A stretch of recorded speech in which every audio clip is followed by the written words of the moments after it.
మీ వెంట ఉంటుంది, నాయకత్వం మీ వెంట ఉంటుంది. పవన్ కళ్యాణ్ గారు స్వయంగా పంపించిన ఈ చెక్ని ఆ కుటుంబానికి అందించి మనందరం కూడా ఆ భరోసా ఇవ్వగలిగాం. దాన్ని మీరు గుర్తించండి. రాబోయే రోజుల్లో సుమారు 90 చెక్కులు ప్రెసిడెంట్ గారు సంతకం చేశారు. ఆ 90 చెక్కులు కూడా ఆ కుటుంబాలని మీరే దగ్గరికి వెళ్ళి ఆ భరోసా ఇవ్వండి. పార్టీ నాయకత్వం ఎప్పుడు కూడా ఆ కుటుంబానికి అండగా నిలబడాలి. ఎందుకంటే చిన్న వయసులో చాలామంది ప్రాణాలు కోల్పోయారు మన జన సైనికులు. వాళ్ళకి ఆ ధైర్యం కలిపే విధంగా వాళ్ళ కుటుంబ సభ్యులకి మనం అండగా నిలబడేటట్టు తప్పకుండా మనం ఆ కార్యక్రమాన్ని సమిష్టిగా చేయాలి. నేను గతంలో చేసిన కార్యక్రమాలు నాకు అన్నిటికన్నా అద్భుతమైన కార్యక్రమం అది ఎందుకు అనిపించిందంటే, నాయకత్వం అంతా కలిసి వెళ్తే క్షేత్రస్థాయిలో ఆ కుటుంబం గౌరవం పెరుగుతుంది. వాళ్ళు కూడా వాళ్ళు పడుతున్న కష్టాలు, ఆ బాధల్ని కొంతవరకు మర్చిపోయి ఒక నమ్మకంతో పార్టీ మమ్మల్ని ఈ విధంగా గుర్తుపెట్టుకుందనే భావన వాళ్ళు కలుగుతుంది. కాబట్టి తూచా తప్పకుండా ఆ కార్యక్రమాన్ని మీరు విజయవంతం చేయాల్సిన అవసరం మీ అందరిపైన ఉంది. ప్రభుత్వం నుంచి మనం చేసే ప్రతి కార్యక్రమాల్లో మీరు కూడా భాగస్వాములే. దయచేసి అది గుర్తుపెట్టుకోండి. ఖచ్చితంగా మీరు భాగస్వాములే. అందులో మీది క్రియాశీలకమైన పాత్ర ఉండాలి. తెలుసుకోవాలి, కార్యక్రమం గురించి తెలుసుకోండి. ఏ విధంగా మనం బెనిఫిషరీస్ని ఐడెంటిఫై చేసాం, ఏ విధంగా వాళ్ళకి సంక్షేమ పథకాలు అందించబోతున్నాం, ఏ విధంగా రాష్ట్రానికి వీళ్ళు ఇన్ని రోజుల నుంచి పరిపాలించి ఎంత దారుణంగా ఆర్థికంగా దెబ్బతీశారో మన రాష్ట్రాన్ని, ఆ వివరాలు కూడా మీరు తెలుసుకోండి. ప్రభుత్వం వారానికి 2 చొప్పున వైట్ పేపర్లు రిలీజ్ చేస్తున్నారు. ఈరోజు కూడా ఒక వైట్ పేపర్ ఉంది. ఆ వైట్ పేపర్ సమాచారం మీరు తెప్పించుకోండి.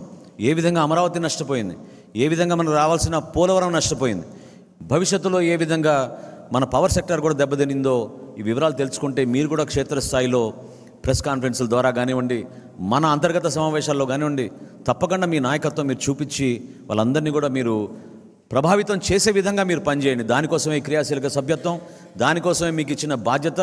వివిధ జిల్లాల నుంచి ఈరోజు ఇంతమంది ప్రతినిధులు వచ్చారు. వాళ్ళందరినీ కూడా నేను మనస్ఫూర్తిగా మన పార్టీ అధ్యక్షుడు పవన్ కళ్యాణ్ గారి తరఫున కోరుతున్నాను. మీరు ఇంకా ప్రోయాక్టివ్ అవ్వాల్సిన అవసరం ఇప్పుడు ఖచ్చితంగా ఉంది. ఎందుకంటే ఇది మన ప్రభుత్వం, జనసేన పార్టీ, అందులో క్రియాశీలకంగా మనం పాల్గొంటున్నాం. మనందరం కూడా కష్టపడి మన పార్టీకి మంచి పేరు వచ్చే విధంగా పవన్ కళ్యాణ్ గారి జనసేన పార్టీ టీం అంటే ఈ విధంగా ఉంటుందని ప్రజల్లోకి లోతుగా తీసుకెళ్ళడానికి కోసం మీరందరూ కూడా నిలబడాలి. అంకిత భావంతో పనిచేద్దాం. ఎక్కడ కూడా మనకి గ్రూప్స్ అవసరం లేదు. ఒకే మాట మీద ప్రెసిడెంట్ గారి ఆదేశాల మేరకు కేంద్ర కార్యాలయం నుంచి వచ్చిన సమాచారాన్ని తూచా తప్పకుండా మీరు ఆ కార్యక్రమాల్లో పాల్గొని ప్రతి ఒక్కరూ కూడా ఒక బాధ్యతతోటి ప్రజల్లో తీసుకెళ్లాల్సిన అవసరం ఉంది. నేను ఇందాక అన్నట్టు ప్రజలు కూడా ఎంతో ఎక్స్పెక్ట్ చేస్తున్నారు మన దగ్గర నుంచి. అదొక స్వాతంత్రోద్యమంలాగా చేశారు మన ఎన్నికల్లో. లేకపోతే ఇంత భారీ మెజారిటీలు ప్రతి నియోజకవర్గంలో వచ్చేవి కాదు. నిలబడ్డారు మన కోసం, బయటపడలేదు. ఎంత జాగ్రత్తగా వాళ్ళు వ్యవహరించారో మీరు చూడండి. అది చూసి మనం నేర్చుకోవాలి. ఎక్కడో తొందరపడలేదు. పోలింగ్ డే వరకు వెయిట్ చేశారు. ఓటు వేసి వచ్చిన తర్వాత కూడా ఎక్కడ బయటపడలేదు. తీర్పు వచ్చినప్పుడు మాత్రం అందరికి అర్థమైంది ఎంత సైలెంట్ రెవల్యూషనో, ఎంత బలంగా నిలబడ్డారో ప్రజలు మన పైన. ఆయన పైన ఉన్న విశ్వాసంతో, నమ్మకంతో ప్రజాస్వామ్యాన్ని రాష్ట్ర ప్రజలు నిలబెట్టారు. ప్రజాస్వామ్యాన్ని నిలబెట్టారు కాబట్టి మనం కూడా అదే ప్రజాస్వామ్యాన్ని గౌరవించి, ఏ విధంగా ప్రెసిడెంట్ గారు కాన్స్టిట్యూషన్ గురించి పదే పదే చెప్తూ ఉంటారో ఆ రాజ్యాంగాన్ని మనం కాపాడే విధంగా మన డ్యూటీస్లో మనం వ్యవహరిద్దాం.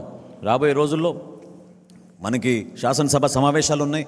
ఆ శాసనసభ సమావేశాల్లో కూడా నేను రిక్వెస్ట్ చేస్తున్నాను, మన శాసనసభ్యులందరినీ కూడా ప్రెసిడెంట్ గారి తరఫున మీరు యాక్టివ్గా పాల్గొనాలి. నియోజకవర్గంలో ఉన్న సమస్యలపైన మీరు బలంగా మాట్లాడాలి.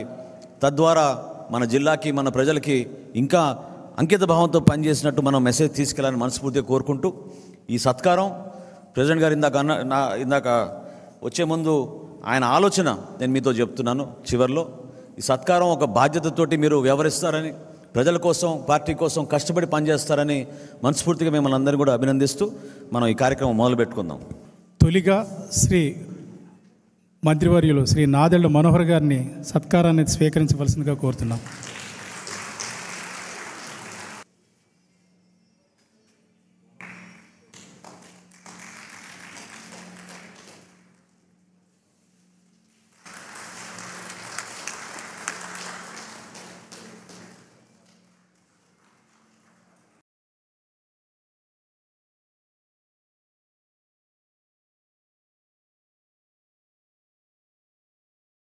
గౌరవ మంత్రివర్యులు కందులు దుర్గేష్